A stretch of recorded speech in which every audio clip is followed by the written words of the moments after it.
morning.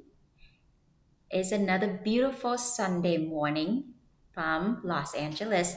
My name is Dr. Shaylin Pham and welcome. Thank you for joining me this morning. I'm having my coffee and I hope you're ready to tackle the day with me, starting with this. So, have you ever thought how much can change in just one day? Today, we are going to explore how you can significantly improve your life in just 24 hours. No joke. Our goal today is to equip you with practical, actionable steps so you can implement immediately to see benefits in both your personal and professional lives.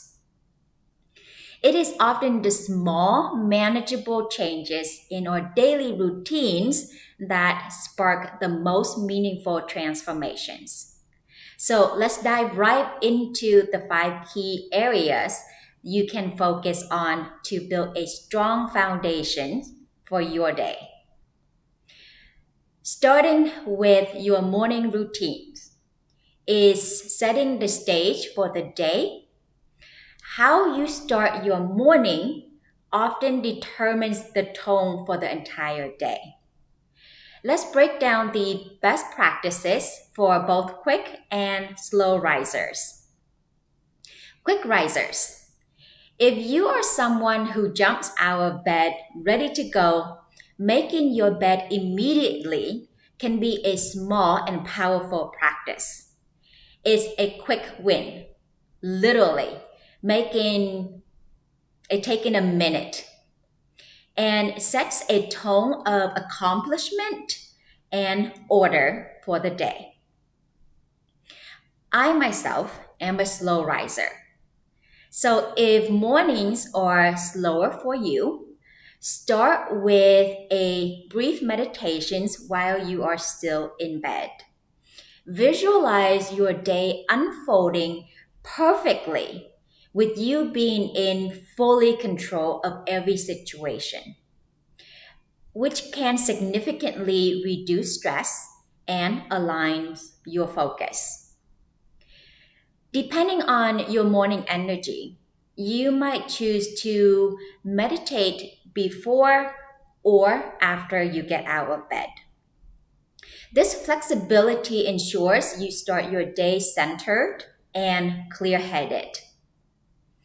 That takes us to number 2, which is goal setting and executions for your day. Begin by distinguishing tasks between what you want to do and what you need to do. Focus initially on tasks that are both important and urgent. This approach helps alleviate pressure by removing major tasks from your agenda early, preventing them from overshadowing your day and contributing to the stress. Clearing these key tasks early also free up times for less critical activities later on. Make sure to set SMART goals for your day. SMART stands for specific, measurable, achievable, relevant, and time-bound. For example, instead of general goals like work on the report, specify it to complete 3 sections of the report by lunch, or dedicate 3 hours to X report. By being precise with your goals, you can be more effective managing your time, progress, and keep your day on track. And then organize your day using the Pomodoro technique, which boosts focus and productivity. Work with focused sprints of 25 minutes, followed by a 5-minute break. This method helps sustain high energy and throughout the day and prevents burnout. Regular breaks refresh your mind, allowing you to tackle each task with renewed energy and keeping your motivation high. This structured approach to goal ensures that each day is productive and your efforts are aligned with your larger objectives, making the process of achieving your goals go smoother and more efficient. And number three is physical activity. Physical activity is the cornerstone of your health and mental well being. It stimulates the release of endorphins, often related to as the feel good hormones, which can boost your mood and energy levels, which makes it a crucial element when you are looking to enhance your day. Engaging in physical activity, such as brief 10 minutes sessions of high intensity interval training or HIIT, or calming stretching exercises like yoga, can significantly increase your endorphins. This surge of feel good hormones helps alleviate stress, enhances your mood, and boosts overall energy levels. The intensity of the exercise doesn't always need to be high. The primary goal is to get moving and elevate your heart rate. Simple activities like doing 50 jumping jacks can invigorate you if you are feeling sluggish, while a few minutes in relaxing yoga pose, child's pose, can help mitigate stress. These short bursts of activity are particularly useful during work breaks, especially when using the Pomodoro technique. During these breaks, a quick interjections of physical activity can refresh your mind and body, and especially helpful on days when fitting in a full workout sessions might be challenging. And please keep in mind, this is not the in the third order of the day that you must follow. I actually prefer to complete my workout right after I get out of bed.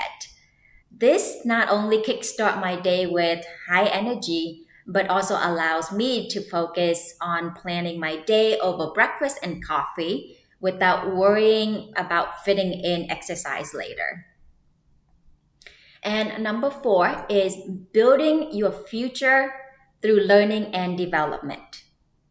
We shape our future by the actions we take today. By focusing on what needs to be done now, you would eliminate worries about tomorrow because you are already preparing for it. Think about where you want to be in 5 years. Create a visions of your future and work backward. Determine what needs to be accomplished each year, each month, each week, and each day. Commit to spending at least 30 minutes daily on educational activities. It could be involved watching informative videos, something like this, reading a book chapter, or exploring a new topic. Such consistent dedication to learning lays the foundation blocks for the future you aspire to build, enhancing both personal and professional growth. Keep yourself actively engaged in acquiring new skills that directly support your long term objectives. For example, if you are planning to teach English overseas next year, Spend 10 to 15 minutes each day learning essential phrases in the language of the country where you intend to work. This not only prepares you for your professional task, it deepens your culture understanding and enhances your adaptability, making you more prepared and resilient in your future endeavors. And lastly, reflection and reward. Begin and end each day with empowering affirmations to fortify your mindset.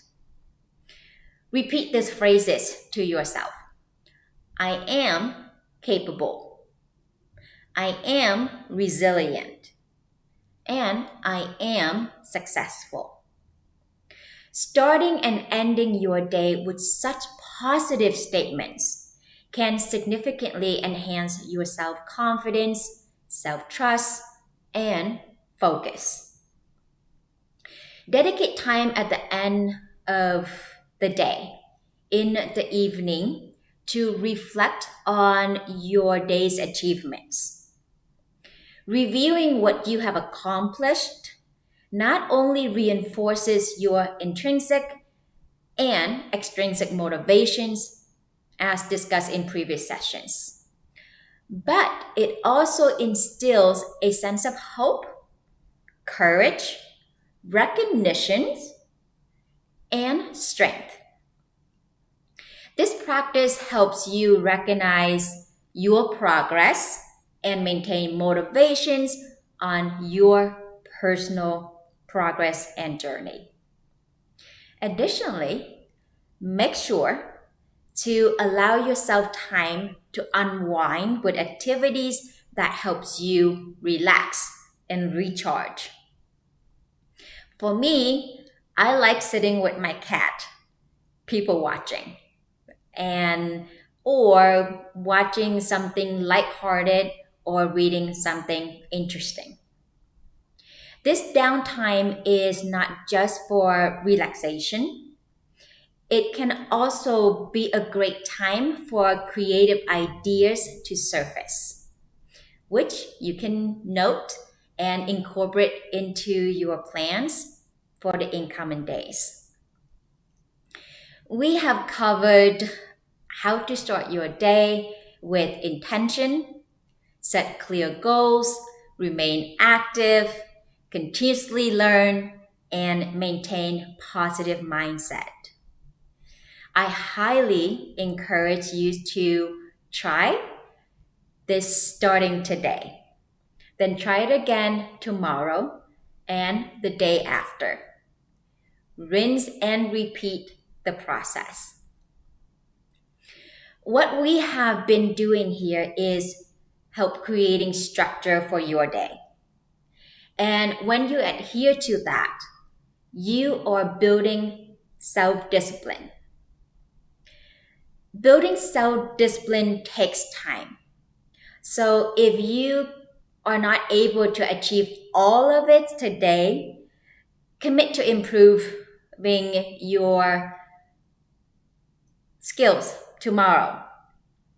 Each time you feel like you're falling off the horse, dust yourself off and get back on.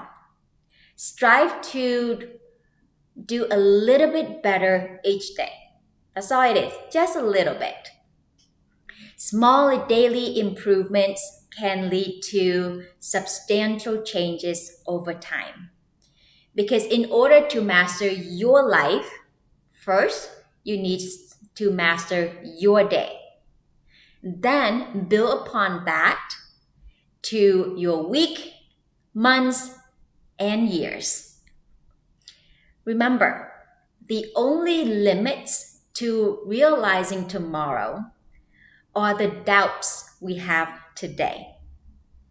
So let's move forward with strong and active faith. And don't forget to like and subscribe for more. Now, I would love to hear from you and any questions or insight you would like to share, So I'm going to move my attention over to the chat box over here.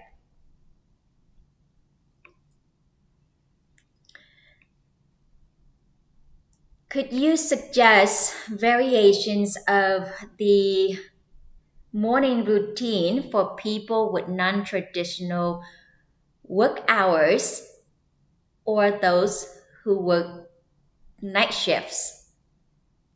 Absolutely.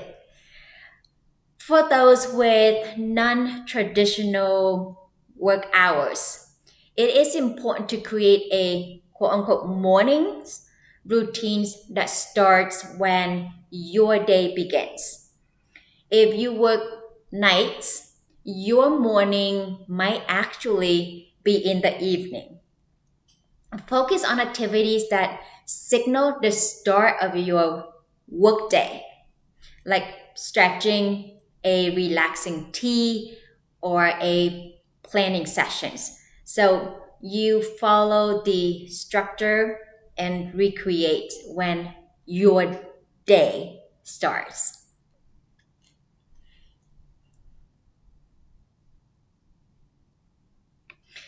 Can you provide more examples of how to turn vague goals into smart goals for different types of objectives, like personal health or financial goals? Of course, um, for personal health, a smart goal could be walk 30 minutes every day at 7 p.m. So this breakdown, the measurable is achievable, 30 minutes.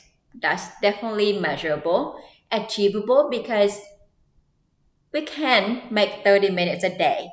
And you know it's 7 o'clock, so it's dedicated, it's time bound. And for financial goals, a smart example could be save $200 each month by cutting unnecessary expenses. So go look through your budget. What is it that you're spending each month? Coffee, I think now it's like $5, $7. Stuff that you buy on Amazon that you use once and never look at it again, or buying it and not using it. So go through your budget and then look at it and determine how much you want to save each week, each month, and make that your goal.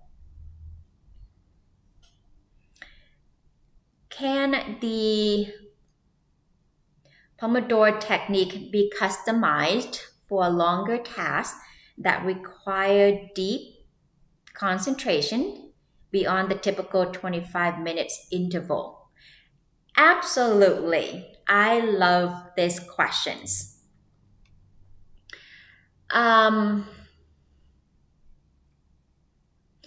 when it comes to longer tasks, you might extend the work interval to 45 to 50 minutes. And actually, some of my clients share that they prefer to do an extended period of time because the shorter make them feel like they have to do a mental gymnastic to switch tasks too quick. And that doesn't help with their focus. So if something that is longer, then set it 45 to 50 minutes. And then with breaks in between, such as 10 to 15 minutes. So this can help maintain concentrations without burning out, especially for deep focus tasks that require a lot of attention.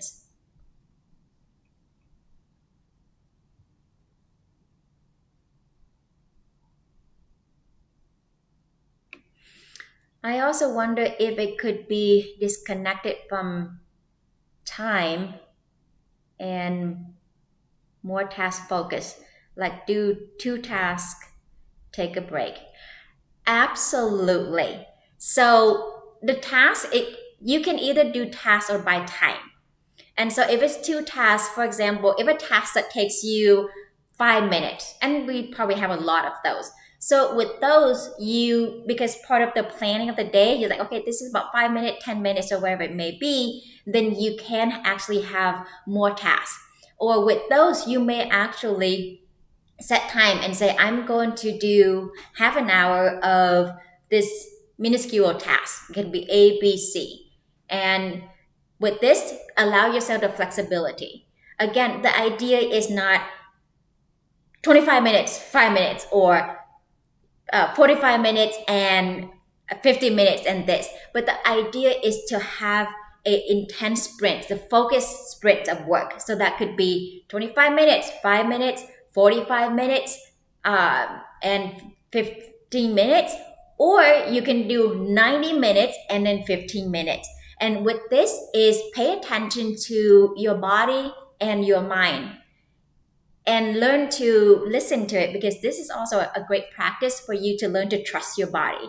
If after working 25 minutes and you start feeling a little mental fatigue, then it would be helpful to take a break.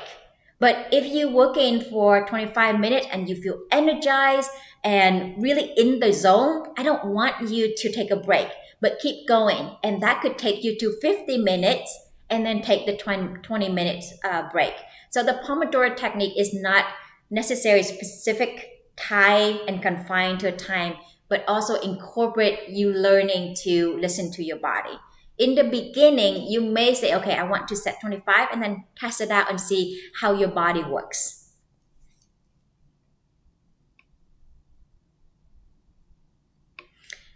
Is it tough to use the Pomodoro when practicing psychology? I am having a difficult time understanding that, so I can assume what you meant by practicing that, using Pomodoro in practicing psychology. It's still going back to the same principle, is whatever the task that you are doing is to set that time. And then if you are, because psychology is pretty much in almost everything that we do. And so not necessarily.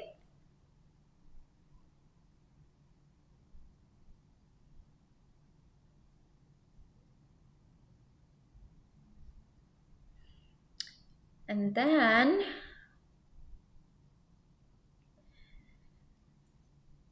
how can we balance the time spent on reflections without overanalyzing or becoming overly critical of our daily performance?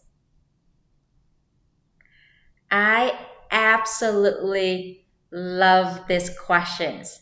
I think it's probably fair for me to say that a lot of us end up spending time analyzing and criticizing, especially if you are someone who's struggling with anxiety. We tend to do more of the rumination than the reflections. So, with this, allocate specific times for reflections. Again, going back to set the time at the end of your day, such as 10 minutes at the end of the day. Use structured questions to guide your reflection. So, focusing on what you have learned and how you can apply it moving forward without dwelling on what didn't go well. So, are you ready? Hope you have some pens and pencil to write this down. So, some of the questions that you can use are: what went well today? Identify specific actions or decisions that led to positive outcomes. This encourage a focus on strength and successes. Number 2, what did I learn today? Reflect on new insight gained during your task, mistakes that were made, or acknowledge or knowledge that you have acquired. This helps in understanding growth areas and celebrating learning moments. Another question is, how did I handle challenges today? Consider the strategies that you use to overcome obstacles. This can help assess problem solving skill, your particular problem solving skill, and emotional resilience. And another question that you can use is, what could I do differently tomorrow? Instead of dwelling on what didn't work, which most of us tend to do, focus on potential adjustments for improvement. This keeps the reflections more action orientated and constructive. Well, thank you so much, everyone. We are at, one more. Should we intentionally limit the number of minutes on negative reflections and allocate more minutes to positive reflections? The answer is absolutely yes. And when you are using the structure questions, it helps gear you to move towards more of that positive reflection. And if you find yourself having a negative one, note of that and then remove your redirect your thoughts back to more of that questions, that learning orientation questions. Because, for example, when the question is, what did I learn today? That question is very specifically tells you to focus on what you learned, what you didn't learn. And so use the structured questions that help gear towards more of a positive oriented reflection. So some of the questions is to reflect on is, what did I learn today? What went well today? How did I handle challenges today? And what the last one was, how can I differently do differently better tomorrow, and focus on potential adjustment. Well, thank you everyone for joining me today. I hope that you're really gonna try this out and let me know next week. I look to hear from you. And again, join me next week at 9:45 for more lively discussion. And I hope you make the most of your day. Be kind to yourself and others. I look forward to seeing you next Sunday. Bye for now.